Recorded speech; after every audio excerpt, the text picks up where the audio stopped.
സ്നേഹേ, ഞാനൊന്ന് പുറത്തു പോയിട്ട് വരാം. ഫുഡ് ആൻഡ് സേഫ്റ്റി സർട്ടിഫിക്കറ്റിന്റെ കാര്യം ഒന്ന് അന്വേഷിക്കാനുണ്ട്. അതെയോ? എന്നാ മോന് PSCയുടെ ഹോൾ ടിക്കറ്റ് വന്നിട്ടുണ്ടെന്ന് പറഞ്ഞിട്ടുണ്ടായിരുന്നു, അതൊന്ന് എടുക്കണം. മോൾക്ക് സ്കോളർഷിപ്പിന്റെ കാര്യത്തിന് അക്കൗണ്ട് എടുക്കാൻ ബാങ്കിൽ പോയപ്പോൾ പാൻ കാർഡ് ചോദിച്ചിരുന്നു, അതും കൂടി ഒന്ന് അന്വേഷിക്കണേ. എന്നാൽ ഞാൻ പോയിട്ട് അന്വേഷിച്ചിട്ട് വരാം. അതിനിപ്പോൾ അങ്ങോട്ട് പോവേണ്ട ആവശ്യമില്ലല്ലോ. ഈ മിത്ര സേവാ കേന്ദ്രയുടെ മൊബൈൽ ആപ്പ് ഡൗൺലോഡ് ചെയ്താൽ പോരെ. ഈ മിത്രയുടെ മൊബൈൽ ആപ്പോ? അതെന്താ? ഈ ആപ്പിൽ ഓൺലൈൻ ആയിട്ട് ചെയ്യേണ്ട എല്ലാ അപേക്ഷകളെ കുറിച്ചും അതിനു വേണ്ട രേഖകളെ കുറിച്ചും മനസ്സിലാക്കാം.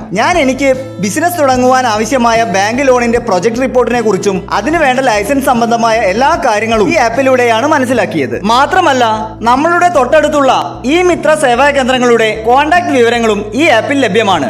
അതുകൊണ്ട് തന്നെ അങ്ങോട്ട് പോകുന്നതിന് മുമ്പ് കാര്യങ്ങൾ ഇവിടെ ഇരുന്നു കൊണ്ട് തന്നെ നമുക്ക് അന്വേഷിച്ച് മനസ്സിലാക്കാം. ആഹാ, അത് കൊള്ളാലോ. ഇത്രയും സൗകര്യമുള്ള ഒരു മൊബൈൽ ആപ്പ് ഉള്ളപ്പോൾ കാര്യങ്ങൾ അന്വേഷിക്കാൻ ഇനി അലഞ്ഞു തിരിഞ്ഞ് നടക്കേണ്ടല്ലേ. ഇതിപ്പം സമയവും ലാഭം, കാര്യങ്ങൾ പെട്ടെന്ന് നടക്കുകയും ചെയ്യും. എന്നാ പിന്നെ വൈകിക്കേണ്ട, ചേട്ടൻ ഇപ്പോൾ തന്നെ ആപ്പ് ഡൗൺലോഡ് ചെയ്ത് ഇൻസ്റ്റാൾ ചെയ്തോളൂ.